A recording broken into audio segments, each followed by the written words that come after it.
Bonjour chers téléspectateurs, bienvenue dans votre émission Éco-Citoyen, une émission qui va vous aider à comprendre l'environnement dans toutes ses facettes et ces héros-là qui sont protecteurs de l'environnement. Alors aujourd'hui, nous sommes à Pékin pour nettoyer le site et quelques volontaires sont là, alors suivez-nous en direct.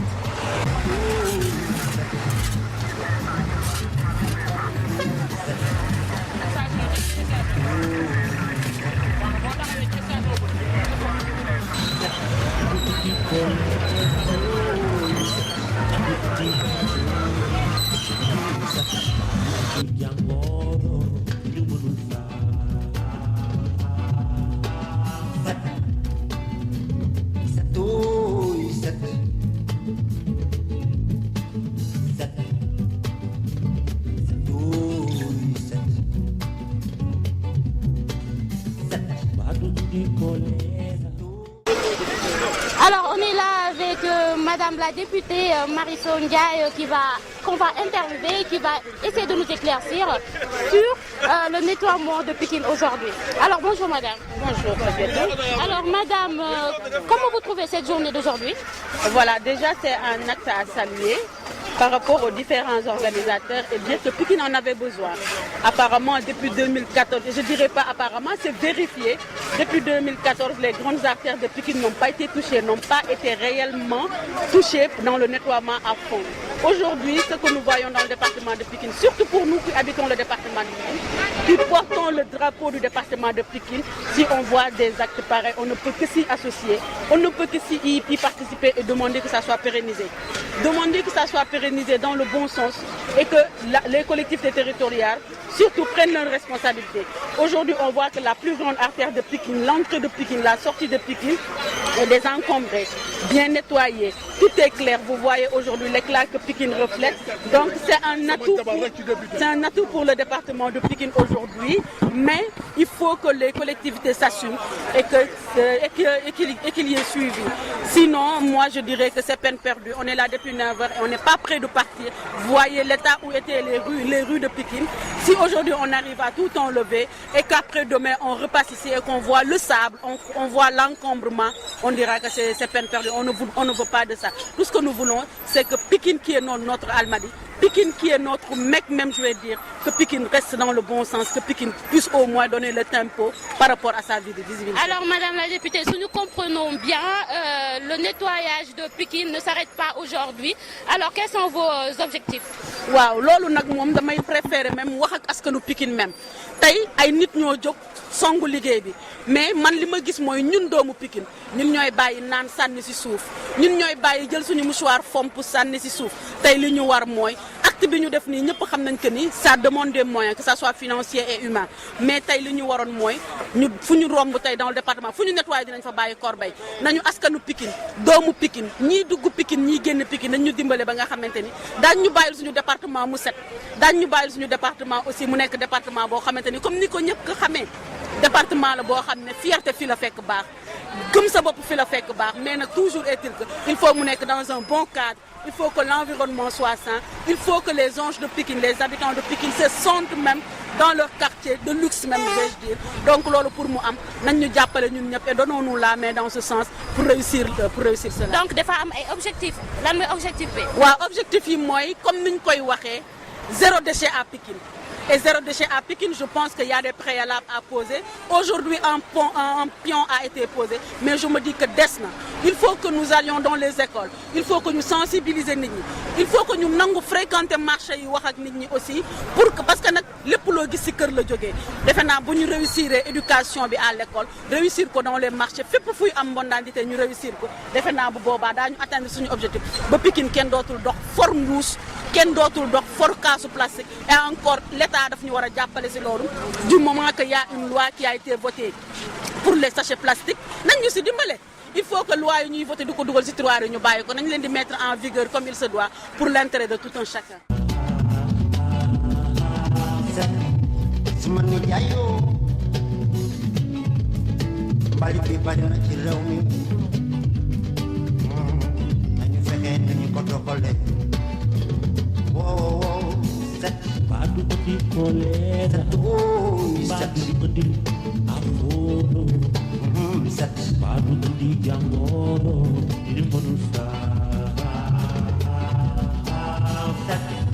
sama dëkkandoo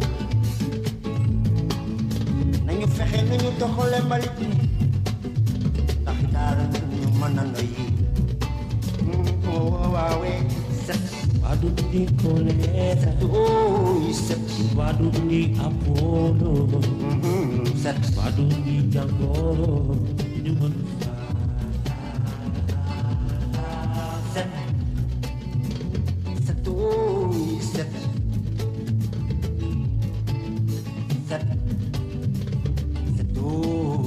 set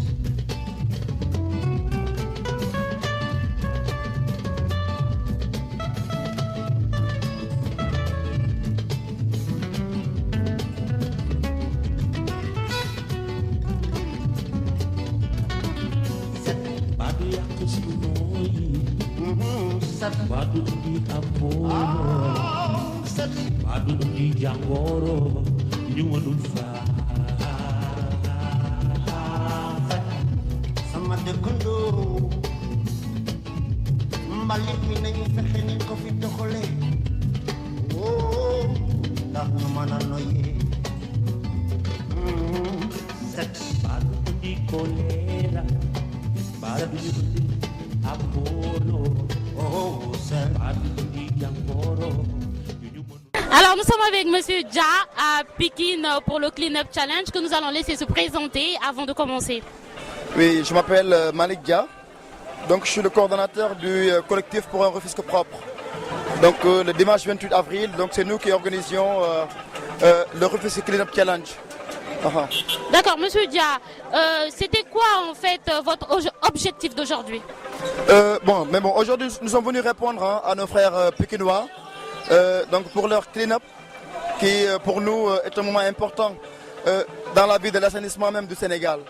Donc pour nous, donc il fallait venir, il fallait vraiment témoigner de notre présence, mais également leur montrer que ce n'est pas seulement Rufisque qui a un problème, mais en général c'est le Sénégal qui a un problème. Donc partout où l'appel donc sera lancé, nous serons donc sur les lieux, voilà, pour témoigner de notre présence. Alors si nous comprenons bien, le Clean Up Challenge ne s'arrête pas juste à Dakar. Du tout. Vous savez que Rufisque n'a fait que copier. Donc ça a commencé sur Dakar, ça a commencé avec le 4 avril, avec les Soya, mais également la SAC, la Simple Action Citoyenne. Donc nous, on a fait que copier une bonne chose, mais on a essayé de le faire d'un point de vue départemental. En fait, c'est tout Rufisque qui a été convoqué à cette journée. Maintenant, pour Pikine également, d'un point de vue départemental, nous avons répondu. Donc pour nous, ça ne s'arrête pas à Dakar ou bien à Rufisque, ni à Pikine d'ailleurs. Donc Kaolack va appeler bientôt, Mbour également et les autres régions. Et nous allons répondre de notre présence, Inch'Allah Rabbi. Le travail n'est pas trop difficile aujourd'hui. Est-ce que la population vous aide au moins? Bon, je pense que le travail n'est pas difficile parce que en fait, c'est Pikine qui est constitué ainsi. Donc contrairement à Rufisque qui est malheureusement donc une des villes où on rencontre des canaux à ciel ouvert. Mais aujourd'hui, je pense que le plus important, c'est de mobiliser le maximum de personnes, mais également de faire un peu ce déclenchement. Au fait, de vraiment déclencher les consciences, de leur montrer que c'est le genre d'activité qu'il faut continuer, qu'il faut perdurer, qu'il faut essayer de pérenniser. Je pense que c'est le plus important.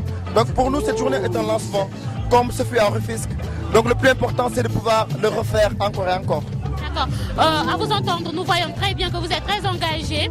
Comme vous l'avez dit, il ne suffit juste pas de nettoyer, mais aussi de conscientiser. Alors, avez-vous d'autres solutions que vous pouvez citer? Oui, effectivement. En fait, déjà la conscientisation, donc voilà, ça demande plusieurs stratégies. D'abord, le porte-à-porte, les débats, mais également le fait de faire des caravanes avec de la musique, mais également au micro, des personnes qu'il faut, les pelles également, l'embellissement, mais également peut-être le reboisement. Je pense qu'en fait ce sont des idées, parce qu'il faut le dire, les espaces vides, il faut les occuper. Sinon, d'autres vont les occuper à mauvais escient. Donc pour nous, le plus important, c'est de trouver les stratégies qu'il faut, mais également de pallier avec d'autres activités. Alors la collectif, c'est juste des citoyens ou bien vous avez l'aide de l'État? Le collectif, en fait, c'est en collaboration avec des associations, des OCB, ce qu'on appelle des organisations communautaires de base, des conseils de quartier, des ASC, mais également des volontaires. Des volontaires qui, pour la plupart, donc, prennent donc, sur eux, donc, que ce soit en nature ou en espèces. mais également des partenaires comme des entreprises. À Rufisque, par exemple, nous avons eu l'appui énorme de la Socosim. La Socosim, nous le connaissons bien, donc est une entreprise donc, qui est implantée depuis longtemps là-bas, mais qui participe activement donc, à l'évolution des associations. La Socosim qui nous a donné des matériels importants, mais également un matériel lourd. Hein. Je pense que le plus important aujourd'hui, de pouvoir donc, travailler avec les collectivités, mais également travailler avec les entreprises de la place. D'accord, Monsieur Dia, mais est-ce qu'au moins l'État vous aide? Oui, effectivement. L'État nous aide à travers les mairies. La mairie ville, par exemple, de Rufisque, qui nous a beaucoup aidé en matériel, mais également qui nous a doté de voitures, qui nous a aidé en carburant, mais également la mairie nord, par exemple, de Rufisque. La mairie nord qui nous a aidé en détergent. Je pense que c'est le plus important à mon avis. D'accord, Monsieur Dia. Alors, pour un dernier mot, qu'est-ce que vous pouvez conseiller à la population de Pikine ou à la population générale? Au fait, de perpétuer ce qu'on est en train de faire. Il faut que les gens puissent épouser l'idée. Il faut que les gens puissent venir s'activer dans les choses.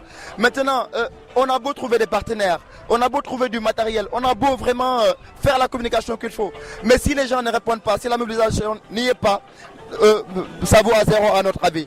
Donc il va falloir que la population puisse épouser l'idée du clean-up, que la population puisse vraiment s'y mettre.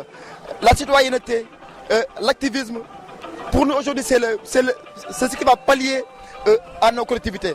Parce qu'ils ne peuvent pas tout faire, ils n'ont pas les moyens qu'il faut, donc nous également il faut qu'on s'y mette. Alors Monsieur Dia, vraiment nous vous remercions de ce briefing, vraiment nous vous remercions et nous espérons vous voir la prochaine fois sur le terrain. Très bientôt parce qu'à Rufisque par exemple nous prévoyons d'autres journées comme la journée qui est prévue à Rufisque Est, Rufisque Ouest et Rufisque Nord. Donc pour nous ce sont les 3 communes qui méritent chacune une journée comme ce qu'on a fait pour le 28. Maintenant à part ça, nous irons en profondeur dans les quartiers et je pense que c'est pour très bientôt. Ok, au revoir et merci beaucoup. Allez, merci beaucoup. Alors nous sommes avec Aro, l'artiste, le rappeur de Buntu Pikine que nous allons interroger pour avoir son aperçu de cette journée-là. Alors bonjour monsieur, comment vous allez? Oui, bonjour, je vais bien. Alors monsieur, tey jii nii lan moo fi nekkoon sa tànk? Bon, tey dañoo nekk ci Clean Up Challenge pour Pikine. Donc ces temps-ci engouement bi lenn la mooy Pikine ou Sénégal ville, Pikine ville propre, Sénégal un pays propre. Donc en tant que citoyen, on a un devoir à faire. Et devoir boobu mooy ñun ñu jóg bañ a xaar kenn donc seetal suñu gox en premier. Et que ñu siy woote quoi ñu siy woote képp koo xam ne Pikine nga dëkk képp koo xam ne yaa ngi Sénégal nga yeewoo Sénégal ñu fagaru ci seetal suñu dëkk parce que set mooy indi jàmm quoi. Munoo wax ne am nga jàmm te setoo. lan moo nekkoon mbaa liggéey bi méttiwul tey mbaa gars yi jàpp na dañ leen jàppale population bi ñëw na wuyu si na xale yi. waaw population bi génn nañ mais mënoon nañ gën a génn mais je trouve que ne il faut que am ñu départ pour ñeneen ñi fekk si leen donc ñun lu ñuy def mooy ñu départ rek quoi bu ñu départee ñeneen ñi dinañ ñëw parce que liggéeyu ñëpp la bu kenn du ci xaar kenn quoi. En tout cas, c'est un acte à féliciter venant d'un artiste, vraiment. Donc, lan ngay conseiller sa moroomu artiste yi parce que bu ñu gisee artiste mooy engagement te ni ñu la gisee nii tey jii nii ñu gis ne na nga engagé parce que vous avez des gens derrière vous qui vous suivent. Alors, si vous êtes engagé envers l'environnement, envers la société, beaucoup aussi vont s'y mettre. Donc dañoo bëggoon a xam looy conseiller sa morom yi parce que challenge bi mu commencé ba léegi on peut compter les rappeurs que nous avons vus. Bon sama mbokk yi li ma leen wax c'est simple donc on est des artistes donc waruñu yem ci texte yi donc il faut s'engager textuellement mais il faut s'engager aussi dans la rue mooy ñu wàcc ci suuf parce que tamit mënoo wax nit ki di ko ñaax ci say morceau ne ko setal est-ce que la xam ni et que wàcc doo wàcc ci suuf pour lijjanti loolu noonu parce que gis nga les rues ñëpp ñu ngi koy gis donc bu setee il faut que ñun ñooy wàcc ci suuf ñu def ko quoi donc instant bi il faut que tout le monde xam nga dugal loxoom ci liggéey bi quoi amatul ay classe sociale yooyu amatul quoi Sénégal ñëpp dañoo war a jóg et que su fekkee ne yow tu es un responsable donc dafa am ay nit yu nekk sa ginnaaw donc il faut montrer l'exemple quoi l'exemple mooy nga wàcc su fekkee ne ay président ci yeneen dëkk ñooy jóg wàcc ci télé bi est-ce que di wan seen peuple ne lii mooy liggéey bi waxuma la ñun ñi nga xam ne ñun nekkuñu dara quoi.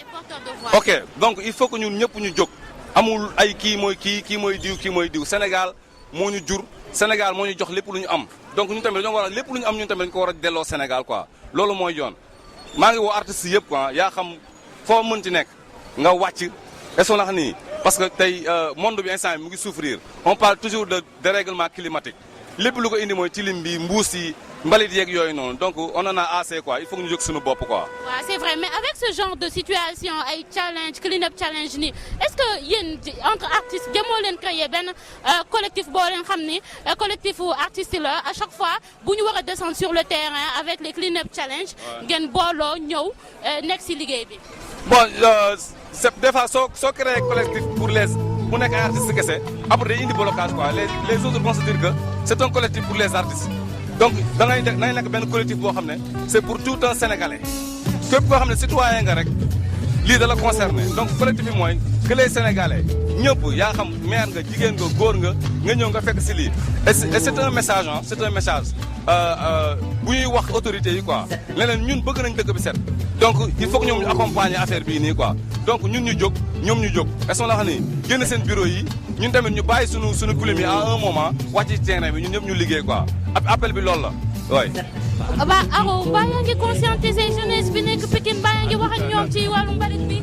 waaw donc man sama groupe dama bokk ci benn groupe bu ñuy wax coalition Ñoom Mbaam léegi nekk wërngal donc man individuellement maa ngi génne naa sama album solo maa ngi préparé yeneen album donc sama message loolu la mës a nekk quoi donc ñun bëgguñu jeunesse bi sombre ci alcool bëgguñu jeunesse bi sombre ci drogue bëgguñu jeunesse bi sombre ci n'importe quoi donc te loolu yëpp set la gis nga nit soo setee am na lu bëri da nga koy daw donc set bi sa biir kër lay jóge ci yow d'abord sa xel nga set ci sa jëmm nga set sa biir kër nga set ci mbedd bi nga set quoi instant bi ñun loolu la ñuy waxtaan jeunesse bi di ko def suñu sound di ko doxee quoi waaye. dëgg la vraiment ñu ngi lay remercier bu baax a baax ci présentation bi ci réponse yi ci conseil yi et surtout ci acte bi nga def tey vraiment ñu ngi lay remercier ñu di la bàyyi nga wax sa dernier mot. ok maa ngi leen di remercier yéen je crois que c'est 7TV environnement. 7 environnement média ok vous faites du bon boulot. on en a besoin parce que instant yii nii on parle d'environnement on est en train d'agresser le globe terrestre on est en train d'agresser l'atmosphère donc il faut que ñu changer quoi te changement boobu noonu ñun kese mu ñu ko def on a besoin de couverture comme cet environnement bii nii donc c'est du bon boulot on vous encourage et on est avec vous. Merci beaucoup. Merci. À la prochaine. Avec une autre collectif, ces zéros-là qui sont protecteurs de l'environnement. Alors nous allons essayer de leur laisser se présenter avant de commencer. Alors bonjour monsieur, pouvez-vous vous présenter s'il vous plaît? Bonjour, je m'appelle Magaye Diop, président de l'association Paix et Développement. D'accord. Et madame vous? Bonjour, je m'appelle Tiane Sall, je suis la coordonnatrice de l'association Paix et Développement. Alors, est-ce que nous pouvons savoir, alors c'est quoi l'objectif de l'association Paix et Développement? L'association Paix et Développement, c'est une structure qui œuvre sur le développement communautaire, sur le développement départemental et national. Alors lan moo nekkoon seen tànk tey jii nii si nettoiement Pikine bi. waaw tey moom mën naa ne tey moom nekk na bis boo xamante ne gën na ma neex si sama dund parce que def naa dara pour sama ville muy ville de Pikine aussi buntu Pikine chaque jour fii la ñuy jaar fii la ñuy jëlee oto mënuñoo dugg Pikine aussi te jaaruñu fii ñu daal di ñëw defar ko mu set voilà kon mbégte la daal. D'accord alors mbaa liggéey bi méttiwul noonu. waaw alhamdulilah méttiwul parce que ay xale lañ te lii nii je pense que ñun ñoo ko war a def kenn warul xaar ñu woo la si ku ko romb rek da nga war a ñëw def une contribution parce que dëkk bi bu setee setalu la setalu ma ñun ñëpp la setal te yaakaar naa loolu noonu mooy dimbali suñu rakk yi ñu mën a jël yoon bii nii quoi vraiment initiative bu rafet la kon donc ñu ngi si woo jeunes yëpp ñu ñëw jàpp si liggéey bi parce que dëkk moom set la war a def d'abord quoi. dëgg la mais nettoyage métti na de mbaa yéen a ngi conscientiser. si ñu ngi conscientiser métti na xam naa moom boo ko defee benn yoon ñaari yoon amaana sax ñoom ñi fi nekk chaque jour di ko takkal bu ñu demee ñu daal di gis ne ñun dañu siy def ay jéego te ñun duñ fa nekk chaque jour ñoom dinañu jël seen initiative bopp defar ko seen bopp. d'accord donc su ma gisee quelques membres association bi dafa mel ni ay jeunes rek ñoo fa nekk. waaw association bi am na nag ay mag am na ay charge pourquoi parce que comme que dañuy œuvrer ci développement lu ñu gis la nga xamante ni vraiment day jëmale réew mi kanam ñun kenn duñu ci woow dañuy dem takk si répp raison pour laquelle lii participer wuñu benn réunion jox ñu une invitation si réseaux sociaux lañ ko ñëw ñu def ñu regroupé wu ndekkee kër président bi ñëw jàpp si liggéey bi te bu ñu ko gisee feneen tamit noonu lañ koy defee. D'accord, donc si je comprends bien association bi c'est pas politique ni état bi moo ko def yéen ñi jug seen bopp doomu Pikine nekk si. waaw doomu Pikine nekk si ñu daal di nekk jeunes yi nga xamante ne ñu ngi dëkk am na ñu dëkk Guinaw Rail Sud am na ñu dëkk Pikine Icotaf am na ñu dëkk Yëmbal Kër Masal et tout mu nekk association boo xamante ne daal jàmm ak sukkali suñu gox rek moo ñu ñor. Alors qu'est-ce que vous pouvez conseiller à la jeunesse d'aujourd'hui, mais pas juste à la jeunesse comme je le dis souvent, mais à la population parce que du jeunesse que c'est mooy takkal. Je leur conseille juste de s'impliquer dans les associations et autres. Je pense que c'est aussi une lieu de culte, une lieu qui nous permet aussi de développer d'autres choses qui est dans nous et qu'on ne sait pas. Voilà. Et yow nag loo leen di conseiller? waaw maa ngi conseillé Sénégal gi ñëpp ñu xam ne réew mi ñun ñoo ko moom réew mi ñun ñoo ko mbokk bu jagee mbaa ñun ñoo ko war a jagal surtout les jeunes quoi après suñuy raq ñëw topp si suñuy maman ñëw accompagner ñu yaakaar naa loolu lay lancé comme message quoi.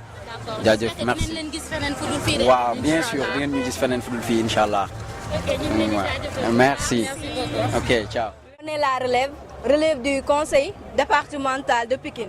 On est là aujourd'hui pour le Pikine Up Challenge qu'on a lancé et on est là pour faire le set setal de Buntu Pikine. Comme vous le savez, Buntu Pikine est l'entrée de Pikine. Pourquoi c'est la raison pour laquelle on a choisi Buntu Pikine pour qu'il puisse avoir une continuité. Parce que si Buntu Pikine est l'entrée de Pikine, normalement on doit viser les autres localités.